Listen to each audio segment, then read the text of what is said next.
spiritual bank account forever. So later he was brought back. He was not brought to a position he had not Are you willing to help me with that? by Is the question. Because But I don't actually, know. he was I'm a brought scholar. back to the position I'm he not did a earn. manager, but I'm looking for collaborators. The reason this is relevant is because We are hiring I'm a full-time, and I know you're all awed by to me. take care of all of the programming, government paperwork, finance, and all that. So, But I have 0 people I in the know Hare Krishna that movement, I'm will speaking do this themselves. as a loyal member of the Hare Krishna movement, not as someone hacking it from the side. I believe one of the biggest problems, that's the biggest problem, in trying to regain relevance I saw that there was one handful done by this summer. is that there's this sort of this, trying to get someone lazy attitude in so many devotees that it's automatic. It has to happen. All you have to do is got to line up. It doesn't matter what people think. It doesn't matter if they like that musical style. It actually doesn't matter because it's irrelevant. The effect is automatic. Or, for example, if you give people prasadam, I just want to give them a book. try. So interestingly, the 3 primary outreach activities of the Hare Krishna movement in the Western world are all based on manipulating people who don't know what's I happening. appreciate that. Because what I see is that So the primary technique to spread the movement is to manipulate people who are not fully aware of what's happening to them. But we'll have the last laugh because we can control them, move them into their own salvation, and their agreement is actually not required. So this is extremely condescending. It's the way you treat a baby or a child. So I think that when we start treating people like adults, and there's another thing, there's a difference between entertaining people and attracting them. For example, there are many kinds of entertainment, like say Cirque du Soleil. And people pay $100. You go to Cirque du Soleil, and let's say there's a mom and dad, they bring a few kids, get some refreshments, they buy some souvenirs. You could easily spend like $700-800. So people, it's not cheap. So, but the point is, hardly anybody wants to join the circus. Who wants to join the circus? Very few people. So there's a big difference between entertaining people and doing things in such a way, hey, come on in.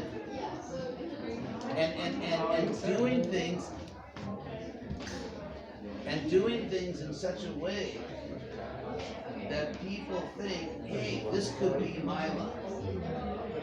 So we can do like an incredible Harinam, but how many people are thinking that could be me? I could be doing what this person is doing. And it seems to me the most powerful Harinam is to do it in such a way that that's exactly what people think are thinking. That could be me. This could be my life. And therefore, I won't mention specific names. There are like super incredible Bhaktivedanta programs in places like America. And we went on for 25 years, millions of people participate, and very, very, very few people actually join. Entertainment is not inducing people to identify. These are very different responses.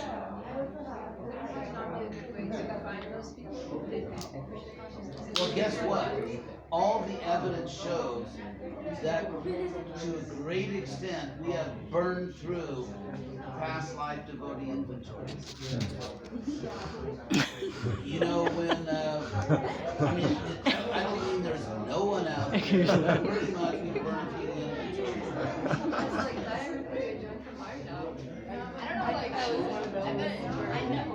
Yeah, I didn't say, listen carefully, I didn't say nobody, but these are not the days when you just go out there, all you do is show up, do Harinam, and people are flooding into the temple.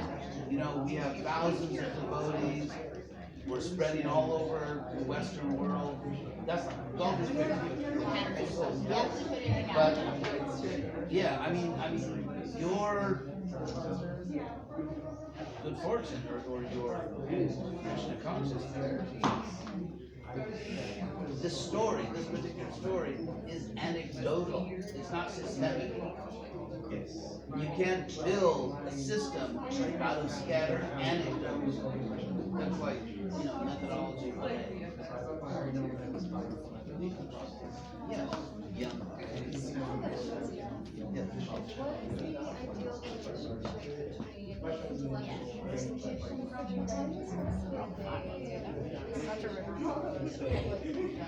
Well, Lord Chaitanya, he did Harinam, by the way, with instruments and dress that were native to the place. I mean, he was dressed like everybody else, and he was playing instruments like everybody else was playing. So it was kind of like, well, he can do it, I can do it, because he's within our culture. And so, but with intelligent people, with educated people, you can get into the demographics of medieval India and say, like, what percentage of the population is educated and so on. But with educated people, Lord Chaitanya would sit down and have serious discussions. What? For days. Yeah, so, I mean, ISKCON at the present time is not an intellectual force to be reckoned with in the Western world, to say the least. It is not an intellectual force to be reckoned with. And so, learning about people is a way you show respect. For example, if you're applying to let's say, a very selected university, what I was advised about is how to get into a very selected. You have to really study the university, see what their self-image is, see who they think they are, and then reveal to them by extraordinary coincidence, this is a perfect match. That's how, if you read articles or books on how to, a successful job interview, same thing. And that's what Prabhupada said to me. So that's what we were talking about. I was talking about Heesh. And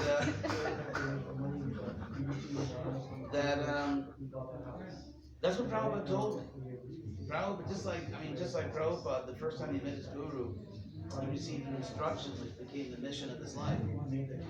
As a sort of a little, junior follower of Prabhupada, I had the same good fortune because the first direct instruction Prabhupada gave me became the mission of my life. And that instruction was, get a good education, somehow or other, and then explain Krishna consciousness to other educated people. Prabhupada said so many times, this is like one of the standard, part of his stump speech.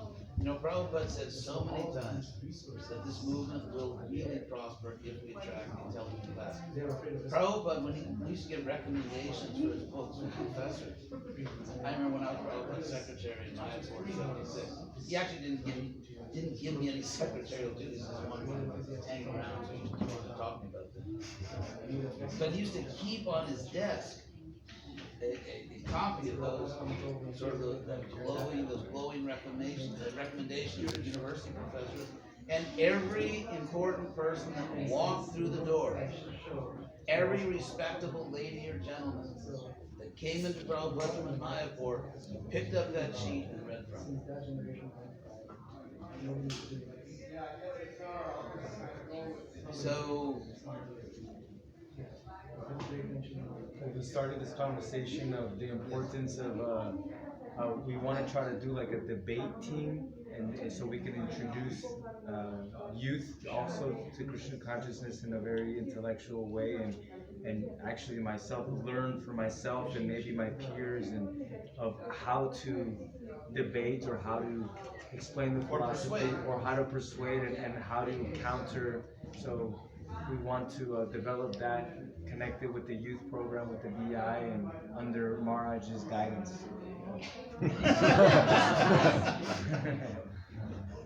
train the little ones. Yeah, well, us too, the debate team. I want to be a part of it. Who wants to be part of a debate team? Look at that. All right. Who wants to be part of a debate team and has a valid credit card? Actually, what I That was so left field. So, actually, what I explained to Keisha is that what kind of tipped me off to this possibility is I read an article where a lot of Christian colleges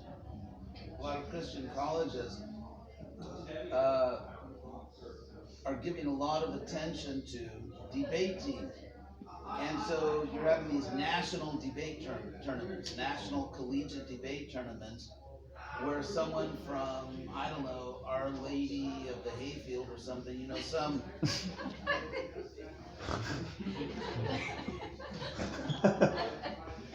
debate team from some relatively small Christian college is defeating Harvard and Berkeley and Yale and so on. Why? Because they're really focused. And the reason is very obvious, because they want to train people to persuade other intelligent people. Another example, which is very important, if you look at the history of Western philosophy, especially, let's say in the last 150 years, which is really the relevant time, with the very powerful rise of science, and religion being split up into so many, because of the Protestant Reformation, and then it just kept splitting and resplitting and resplitting.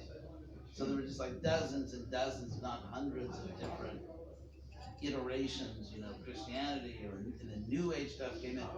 In the meantime, science was just steadily advancing, and applied science. I mean, you have the scientific revolution, as they call it. Some people debate the term.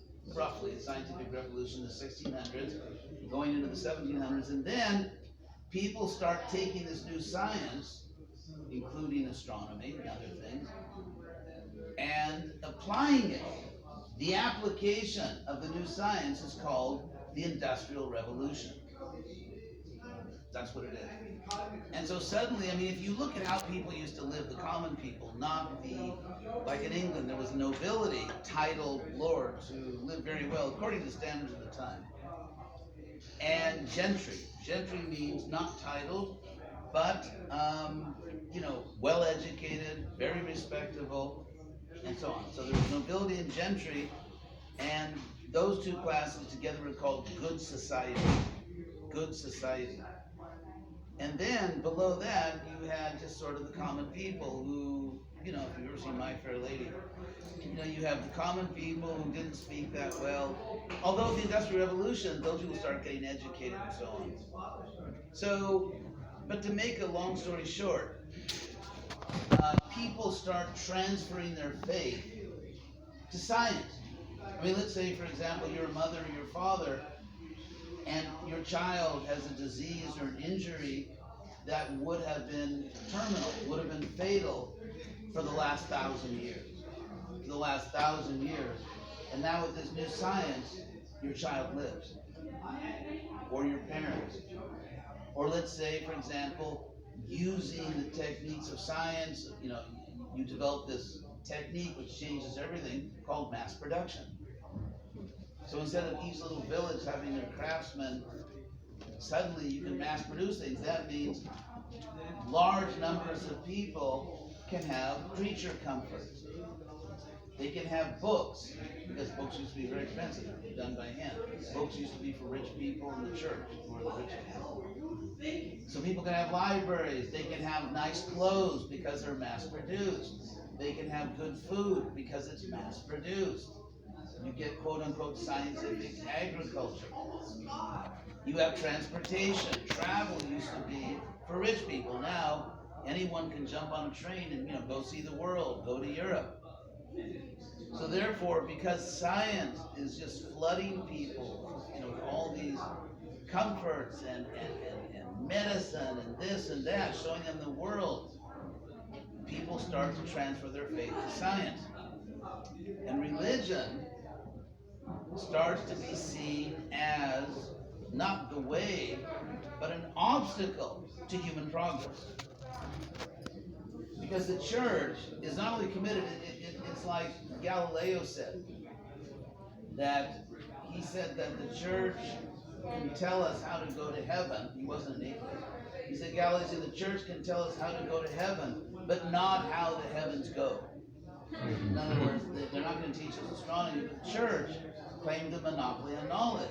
And this goes back, almost 2,000 years, because in the Middle Ages, with the fall of Rome, the only people who could read and write, were monks. And therefore, Europe kind of developed with this idea that the church has a monopoly on knowledge. If you want to know anything about anything, you have to come to the church. And then you get the rise of secularism, secular knowledge, science, and the church is being left behind. And they do it at any old monopoly is trying to do. They try to, let's try to hold on to our monopoly, but everything collapses. So religion becomes marginalized, it becomes privatized. It used to be that religion gave the dominant public understanding of important things. But then now science gives the public understanding that's taught in public schools and that everyone agrees on. And religion becomes privatized. It's just a private enterprise for whoever believes in that particular doctrine. So, I forgot what I was going to say, but to make a long story short, power corrupts. And just as the church became corrupted by their monopoly on knowledge, when science begins to take a monopoly, or like we control the university, and we are the gatekeepers of objectivity. No one has a right to state publicly that they have objective knowledge unless we approve of it, unless they use our methods. Which I don't have time now, but you can show logically, philosophically, it's just complete idiocy and totally self-contradictory and terrible philosophy. But anyway, that's another talk. So here we are now, and our job, according to Prabhupada, is to become the teachers of the world. And these are great times. These are great times because, last thing I'll explain about this history. And that is that I believe that Hegel was right, the philosopher Hegel. The history moves dialectically, which basically is pendulum. I mean, let's say like a country goes a certain way, like they become fanatical about something or a certain doctrine or whatever.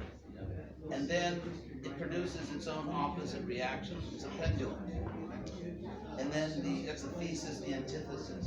And when they sort of collide, they produce a synthesis. For example, the thesis was that the church knows everything.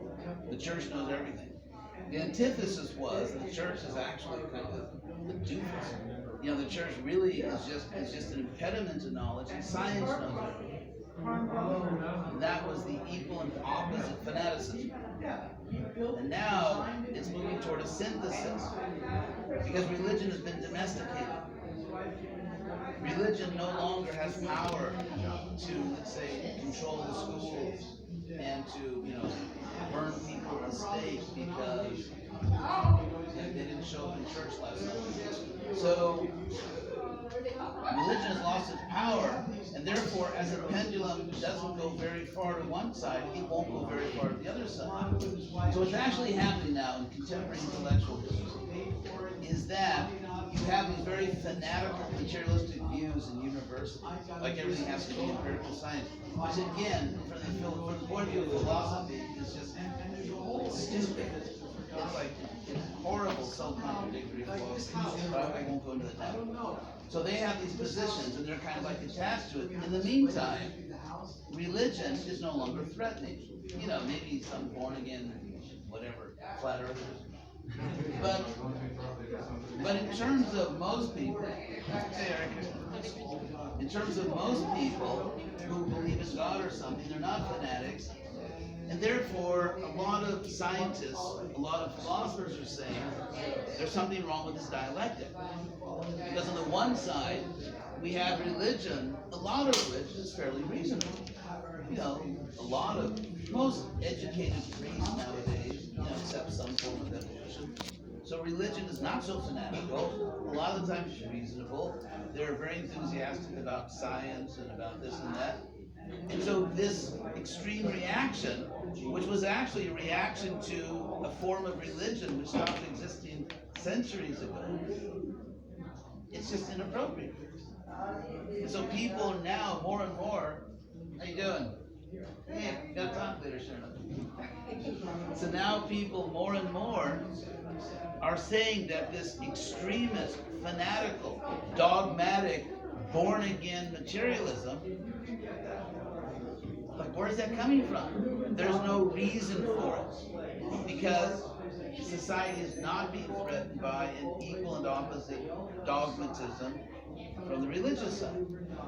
And therefore, just like hundreds of years ago, it was dogmatic religion that people were attacking in the name of reason, in the name of philosophy, in the name of science. Now, scientists, more and more scientists, philosophers, historians are saying the new fanaticism is materialistic science. That's now the fanaticism that is impeding and obstructing, somewhat redundant, but for emphasis, that is actually, blocking the advance of human knowledge. And so it's what you would expect. Galileo is the first one, I think, to use the term pendulum effect. And so now it's gone to the equal and opposite extreme. And as religion was once looked upon as the obstacle for knowledge, to science, to philosophy, it's now exactly the opposite. So therefore, there has never been a better time. I grew up in Southern California. I was a reasonably proficient body surfer. And, we go out to Santa Monica. I go with my friends all summer. And if you know what you're doing, you know when a good wave is coming. You just know the shape. A good wave, a wave is going to sort of have a snap to it, a whip to it. It has a certain curvature. And if a wave doesn't have that curvature, it's not take you anywhere. And you just know that. So in the same way, if you actually understand how to read history and what's going on, you know that this wave is building, that we can ride. It is a reaction against extremist, fanatical, irrational materialism. So, yeah, go ahead. Well, I heard an argument supporting, that faith in science, like you're mentioning, saying that if all the scriptures were just, say, wiped off the planet right now, all the scriptures, if they were again to manifest, it would be different. But if all scientific literature was wiped off and then they were again to manifest because they follow the science. That's an example of something so stupid that more and more people don't believe it. First of all, that's called circular reasoning, which is a logical fallacy. People who get PhDs in science, present companies, people who get PhDs in science normally never take a single philosophy class. And so the statement you just made, representing the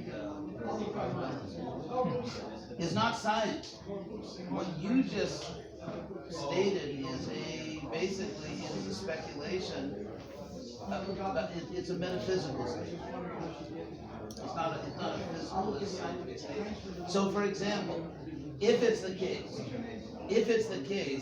that there really is a God who has an objective identity, which by God's grace is knowable by everyone, and if God chooses in every age, as Krishna says, yada yada hidarmasano, sambhavami yuge. Krishna actually says in every age, I appear. Oh. I've already been informed. So therefore, if Krishna's statement is true, and he appears in every age, and out of his own kindness, he chooses to communicate effectively with human beings, then it would stand to reason that in every age In fact, all religious knowledge is wiped out. That's called the end of creation. We're in the middle part. So this idea that all religious knowledge is wiped out actually takes place. And then it arises again. So the statement that if religious knowledge was wiped out, it wouldn't reappear, at least not in the same form, is based on the assumption that there's not really a God who gives knowledge to human beings.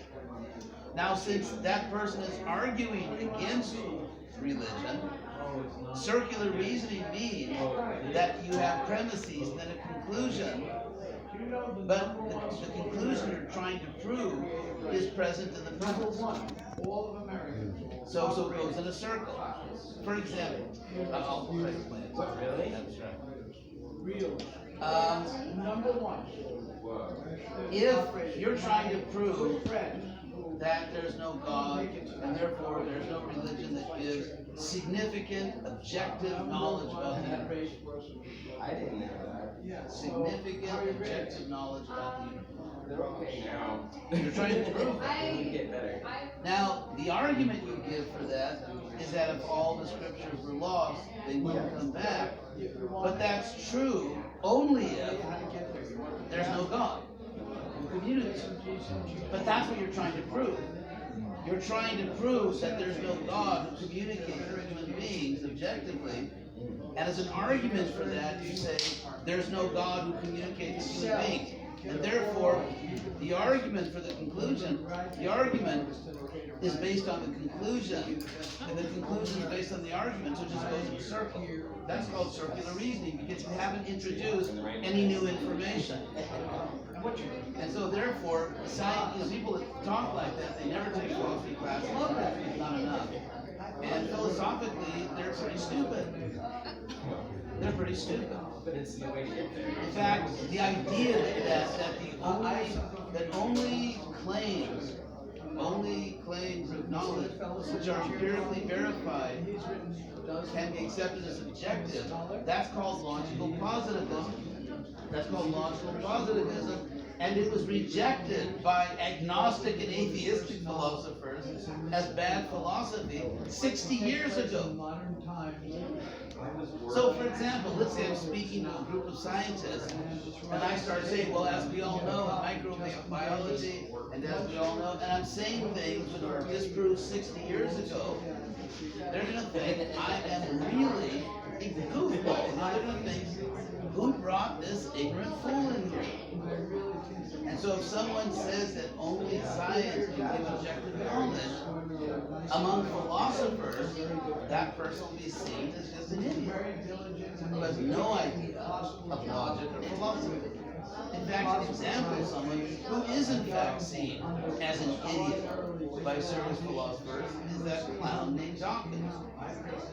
Dawkins, his name, trained in biology. He breaks the first rule of scholarship, and that is he wants to speak in an area which is outside of his formal academic training. Isn't it? It's like in academics, if you want to blah, blah, blah, and you're speaking in an area that you haven't studied, you have no academic certification, then it's understood you're a fool. So more and more scientists, more and more philosophers are rejecting philosophical materialism. And the idea that philosophical materialism, atheistic, which is basically that everything that happened, or everything that can be known to happen, has some kind of physical cause, which can sufficiently explain it. That idea was rejected by academic philosophers, including atheist philosophers, 60 years ago. It's self-contradictory. Because if you say that only things empirically verified can be accepted as true, the problem is the statement I just made can't be empirically verified. You cannot empirically verify that everything has to be empirically verified. And so therefore, it's self-contradictory. A statement that contradicts itself is meaningless. For example, if I say that today I was out for a walk and I saw a square circle, that statement is meaningless. Square circle in English does not refer, cannot refer to anything that actually exists. Because if you know what the English word square means and what the word circle means, you know that there cannot exist a square circle or a round square. It's simply a meaningless use of language. It doesn't mean anything. Oh, yeah, like you're creating a whole. Similarly, the statement that only that which is empirically verified can be accepted as valid, ultimately, it doesn't mean anything. There's like just kind of creating a mythology. Because it contradicts itself. Yeah, exactly. Just like the word square circle contradicts itself. So it's almost like, frankly, discussing with these scientists, almost like shooting fish in a barrel. Because, I mean, most of them, they wouldn't know philosophy if they tripped over it. And they have no idea when they're doing science and when they're doing philosophy of science. They actually don't know. That's why we need to learn. Yeah. So again, so my basic point was that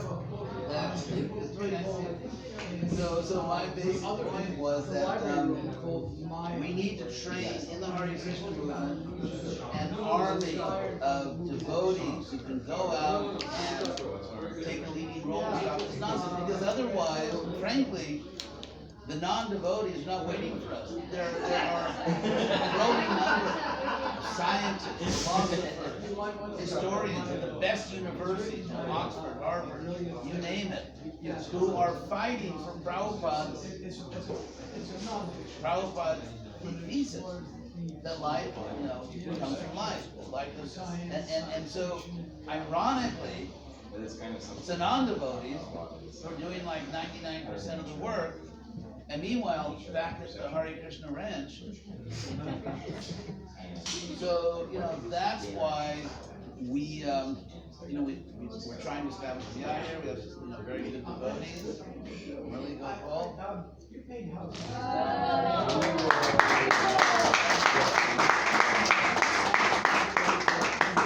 Doug back there.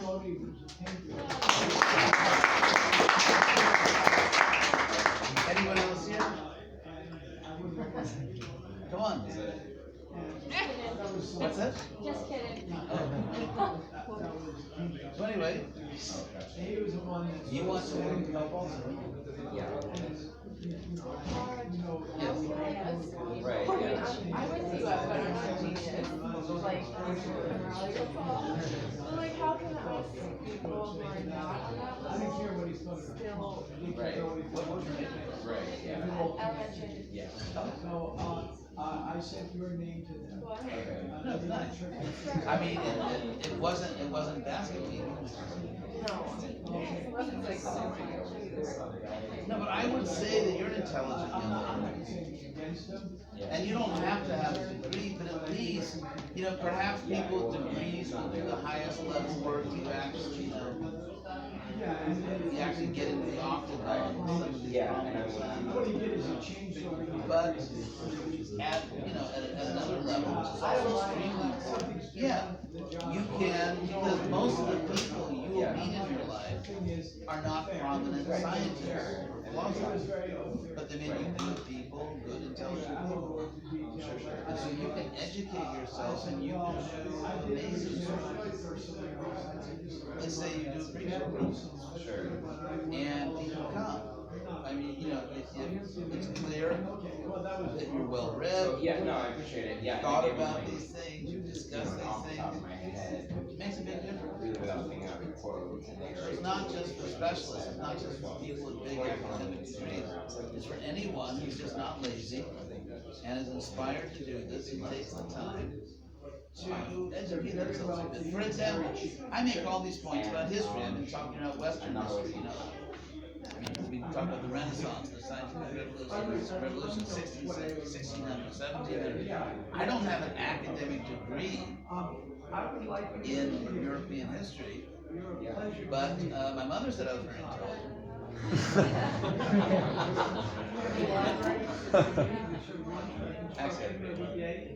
Anyway, so you can educate yourself because when you go to college, most of what you learn, I found, is really methodology. You learn how to recognize a valid argument or one that's not valid, and so anyone who is willing can, at the very least, elevate their level of discourse. Everyone, wherever you are now, you can get better. And you can learn things you didn't know, and you can be more impressive. Every one of us can be more impressive than we are now. If you're on Sankirtan and you're meeting people in the street, you can say some intelligent things. It all makes a difference. It all adds up.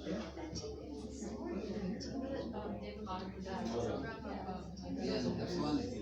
Yeah, he goes to different universities and he just sets up a table and then he has some things there.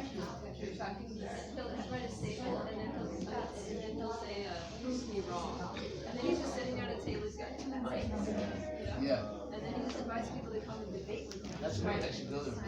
Yeah, it's really cool. I was thinking to do that. Like, stories can take time really good. Yeah. And it doesn't matter if you're it's like, you're just still practicing. And you got the person to think anyway. You and then I was wondering how many, you mentioned your I was wondering how much of that scene is about philosophy, because in my, personal experiences with my philosophy college class, I was pretty much the only one taking philosophy seriously. So how much of that? well, that gives us a big advantage. It's like, if you're preparing, let's say, for a boxing match, one boxer takes the match very seriously and trains, and the other one doesn't, guess who wins? But that's a very old story. That someone is, the boxing match coming up, and one of the fighters really takes it seriously and trains, and the other one doesn't, they lose. That's very, very, very common. Charted. Oz is Hey. first time here. Hey, what's your name? Oz. Oz. First time that he meets you, and Hey, he's how old are you, Oz? very fascinated by your talk. He would like a book. Oh, my pleasure. How do you spell your name? O-Z, like the Wizard of Oz. Brilliant name. Yeah. It's one of my favorites. Actually, this is a true story. From January 2020 to January of this year, I was living in Coronado, California, which is this like sort of heritage, island just off the coast of San Diego, and I lived right across the street from Frank Ward, the guy who wrote The Wizard of Oz, the house where he wrote it. That was so to Oz. Yeah. I'm already a wizard. What's that? Wizard. My friends call me that. I like the wizard too. Thank you very much for coming. Yeah, it was amazing. I was just in awe of the library, and I came over here and listened to you for a while. It was lovely meeting you. Yeah, I hope we'll see you again. Yeah, I'll be sure to come back. Yeah, you're always welcome. Amazing. It's better than hanging out with my skater friends.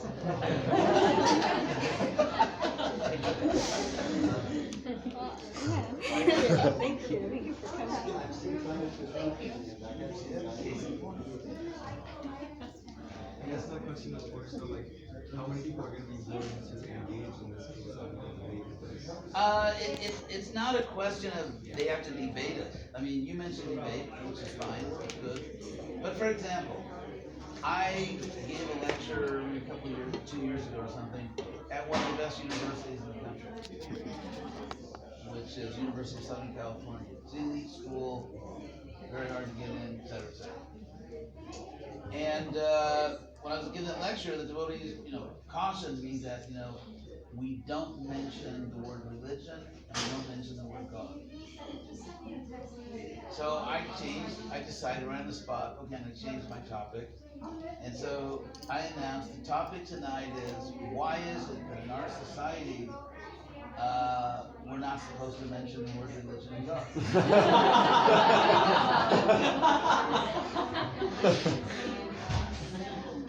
And then what I did is, Krishna's mercy, otherwise I'd be